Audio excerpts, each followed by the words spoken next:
मित्रांनो, आज आपण KVS जे केंद्रीय विद्यालये आहेत आणि केंद्र शासनामार्फत काय होतात हे संचालित होतात आणि 2026-27 करिता ही अपडेट आहे. मी विद्यार्थी मित्र प्रवीण भिमटे तुम्हाला याविषयी माहिती देणार आहे.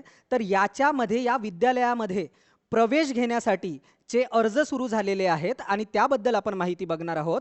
तर बघा विद्यार्थी मित्रांनो, तुम्हाला दिसत असेल हे विद्यार्थी मित्रांसाठी आणि त्यांच्या पालकांसाठी जे पालक आत्ता पाल्यांना म्हणजे पहिल्या इयत्तेपासून पुढील शिक्षणाकरिता केंद्रीय विद्यालयामध्ये शिक्षण देऊ इच्छितात किंवा शिकवू इच्छितात त्यांच्यासाठी ही अपडेट आहे. बघा, केंद्रीय विद्यालय प्रवेश 2026-27 करिता ज्यांना म्हणजे पहिल्यांदाच म्हणजे पहिल्या वर्गापासून प्रवेश घ्यायचा आहे अशा विद्यार्थ्यांसाठी काय आहे, जे आपण म्हणतो पंजीकरण किंवा आवेदन किंवा अर्ज करण्याचं काय झाली आहे, सुरुवात झाली आहे. तर आपण बघूयात की ते सुरुवात कधीपासून झाली आहे. बघा, ही जी माहिती आहे तुम्हाला पूर्ण डेस्कटॉपवर दिसत असेल स्क्रीनवर, ते आपण आता बघून घेऊयात. बघा इथे बघा की केंद्रीय विद्यालय प्रवेश परीक्षा जी आहे 2000 म्हणजे प्रवेशाकरिता 2026-27 मध्ये कक्षा 1 पासून म्हणजे पहिल्या वर्गापासून काय आहे अर्ज सुरू झालेला आहे किंवा आवेदन करणं सुरू झालेलं आहे. हे हिंदीमध्ये माहिती आहे. ठीक आहे. तर ऑनलाईन पंजीकरण प्रारंभ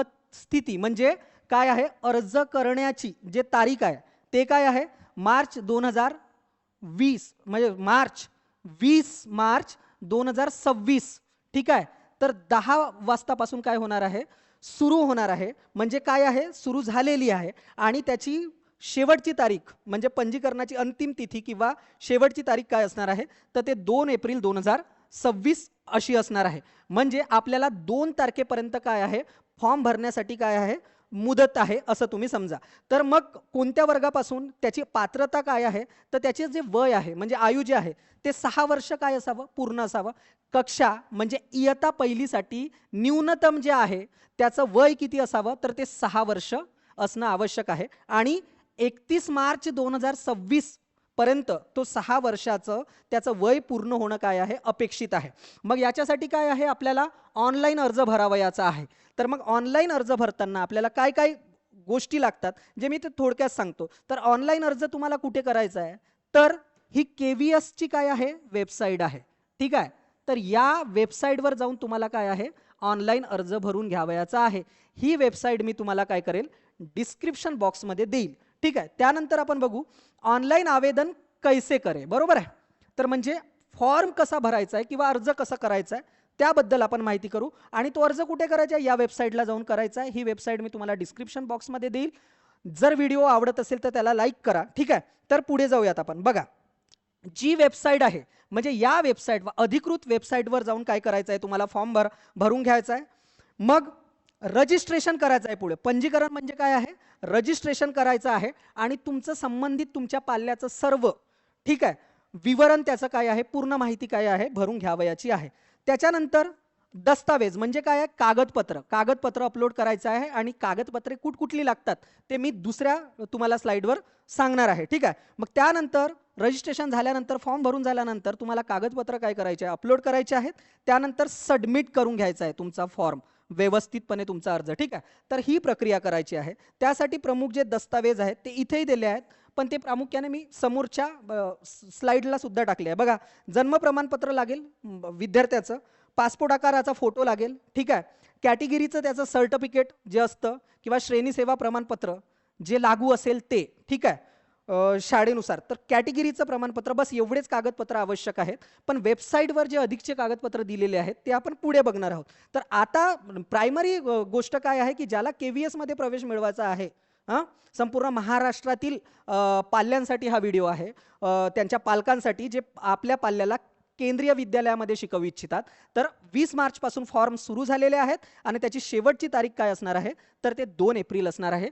यापर्यंत तुम्हाला फॉर्म भरून घ्यायचा आहे. मग आपण विस्तारित बघूयात की कुठल्या वेबसाईटवर, या वेबसाईटवर जाऊन तुम्हाला फॉर्म भरून घ्यायचा आहे. ते डिस्क्रिप्शनमध्ये मी तुम्हाला देईलच. मग आपण पुढे जाऊ की याच्यासाठी कुठले कागदपत्रे, म्हणजे बघा डॉक्युमेंट रिक्वायर्ड फॉर अप्लिकेशनसाठी कुठले कुठले डॉक्युमेंट्स लागतात त्या मुलाचे, तर त्याचं ओरिजिनल बर्थ सर्टिफिकेट लागेल तुम्हाला आणि ते तुम्हाला अपलोड करावे लागेल. त्याचा पासपोर्ट आकाराचे फोटो साईज लागतील.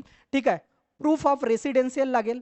आणि तो जर आरक्षित घटकाचा असेल तर त्याच्यासाठी SC ST OBC, जर नॉन क्रिमिनल लागू असेल त्याचं सर्टिफिकेट सुद्धा हवं. पालकाचं आणि पाल्याचं असेल तर उत्तम आहे, कारण ते आधीच निघतं. सर्टिफिकेट ऑफ डिसॅबिलिटी, जर विद्यार्थी डिसॅबिलिटी असेल, ठीक आहे, विकलांग असेल किंवा त्याला आपण दिव्यांग म्हणतो, त्याचं सुद्धा सर्टिफिकेट लागेल. BPL असेल ते सुद्धा तुम्ही टाकू शकता. EWS हे मी ऑफिशियल वेबसाईटवरून काय घेतलेले आहे, डॉक्युमेंटची लिस्ट घेतलेली आहे. ठीक आहे. पालक जर, ठीक आहे, पाल्याचा ज्याचं प्रवेश करत आहोत त्याचे पालक जे आहेत म्हणजे पॅरेंट जे आहेत ते सर्व्हिसवर असतील तर त्याचं सर्टिफिकेट अपलोड करणं आवश्यक आहे. आणि त्या पालकाचं ट्रान्सफर सर्टिफिकेट वगैरे असेल पॅरेंटचं तर ते सुद्धा असणं त्यांच्याकडं गरजेचं आहे. फॉर्ममध्ये तसं तुम्हाला काय केलं जाईल, विचारलं जाईल. तर ही स्थिती होती. 2 एप्रिलपर्यंत तुम्हाला KVSचा अर्ज करून घ्यावयाचा आहे. जे पालक आपल्या पाल्याला काय करू इच्छितात, केंद्रीय विद्यालयामध्ये शिकवू इच्छितात, अशी एक अपडेट होती विद्यार्थी मित्रांनो.